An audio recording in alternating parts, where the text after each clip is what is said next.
Don't you know? Talking about a revolution sounds whisper. Poor people gonna rise up, get their share. Poor people gonna rise up and take what's theirs. Don't you know you better run, run, run, run, run, run, run, run, run, run, run, run. Oh, I said you better run. My name is Claire Solomon. I'm a student here at SOAS. I'm, for my sins, a mature student officer, so it's good to see some of my fellow students here. We have three great speakers for you, coming at this question from three different perspectives. Hopefully we're going to be looking at, how we engage with the elections and whether this is the only option that we have to make changes in the world. I'm hoping the answer is going to be no, but it's down to all of us here to figure out, I guess. The three speakers we have are Chris Knight, Hillel Ticktin and William Dixon, but not in that order. We're going to start off with William Dixon. I will introduce each speaker as we go along, tell you a little bit more about themselves. Yeah. Our first speaker is William Dixon. He's a contributor to Mute magazine, which you can find online quite easily. And he's also a lecturer in economics at London Met, which has recently had its Board of Governors kicked off through, I hope, because of the power of student protest amongst many other things. But welcome, and you have 20 minutes. And some union questions. And union, of course. Stuff like that, yeah. And general obstructions. Good. Okay. Well, I'm looking at this issue of the possibility of revolution. And so the first thing to say is, as I was thinking about this, if it seemed possible, it wouldn't be revolution.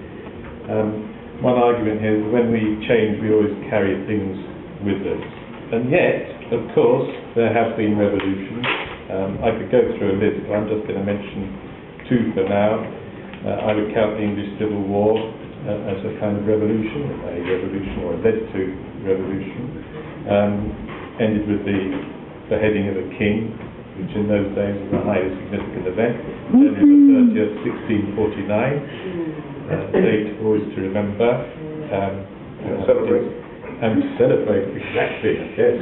That was a very good day.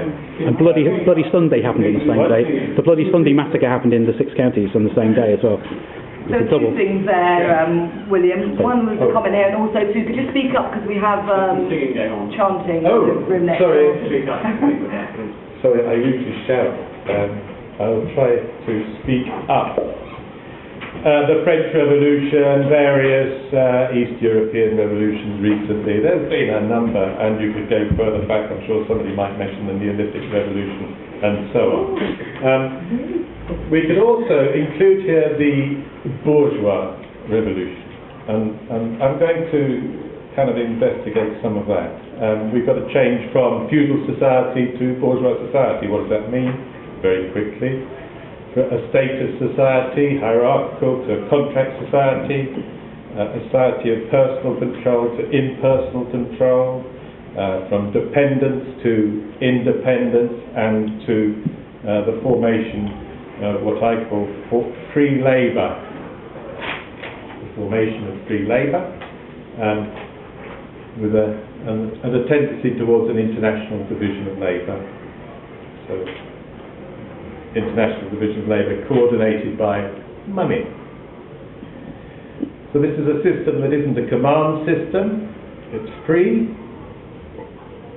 There are questions about that, of course. And the key to this is productivity. So it's not a command, there has to be some other principle involved if it's not a command system.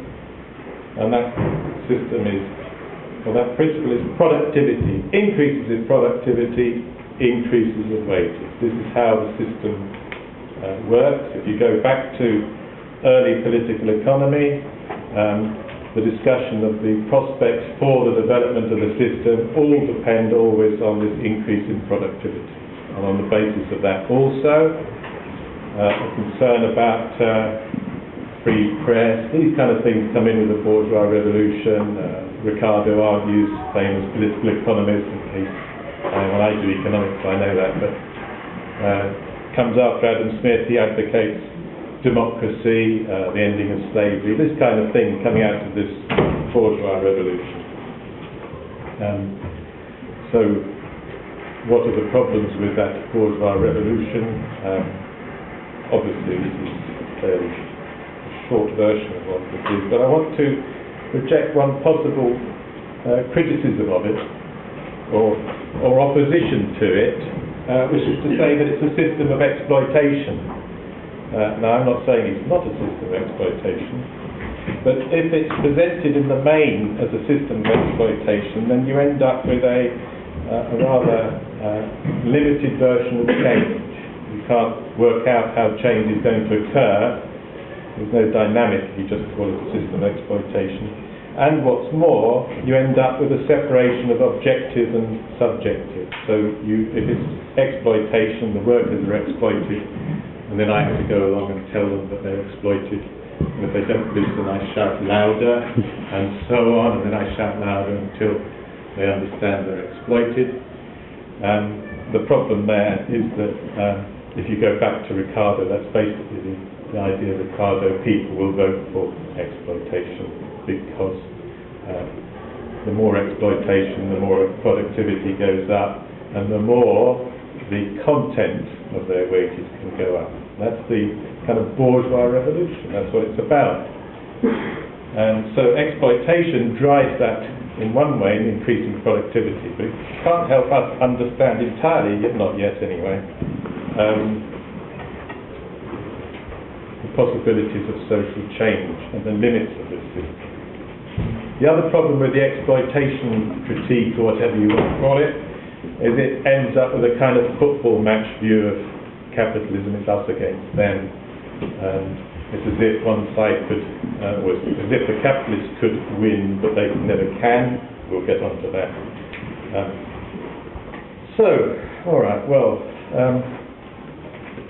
so for me then, the key element of the development of this system is the formation of free labour, coordinated by money. Now that's free. It's, of course, as Marx pointed out, I suppose I am some kind of Marxist. I'm never sure anymore when I speak to some Marxists, but I like Marx himself. So he said, well, yes, workers are free, but the bourgeois have been incredibly generous. It's got two freedoms. There's this freedom in the kind of civil society sense, and also freedom from property. And that freedom from property obviously is part of the formation of labour, the necessity to sell labour. And hence you have labour and money. Okay? Well, this creates for me, which is the driving force of the system. Because along with this formation of labour, we have also class formation. And this is part of the process then of political organisation. And then bourgeois facing a political force, and so we end up then with for me, what is key to the movement, which is two things happening to capital. On one side, we have a need to engage with labour, and on the other side, to escape from labour. So we have engagement and escape as the driving force of how the system develops. So, engagement and escape. Three particular themes in there. I'll deal with two of them particularly first, but I'll mention three of them now. Firstly is the development of new labour, which is development of agriculture. So developing a working class out of pre-capitalist society, class formation. As the process of class formation, then you've also got the process of having to deal with an existing working class. But developing new labour, you can avoid a new working class. And I'll talk about that in relationship to the present. The other part of this is the development of machinery. So this is the development of productivity. The key thing about machinery is it replaces labour, and that's got an element of replacing political organisation of labour.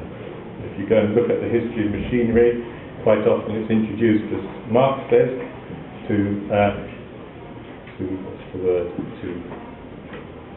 take away the power of refractory hand labour. Can I just grab some water? And finally the tables are starting to turn. Talking about a revolution. Yes, finally the tables are starting to turn. Talking about a revolution. Oh no. Talking about a revolution. Oh no. Talking about a revolution.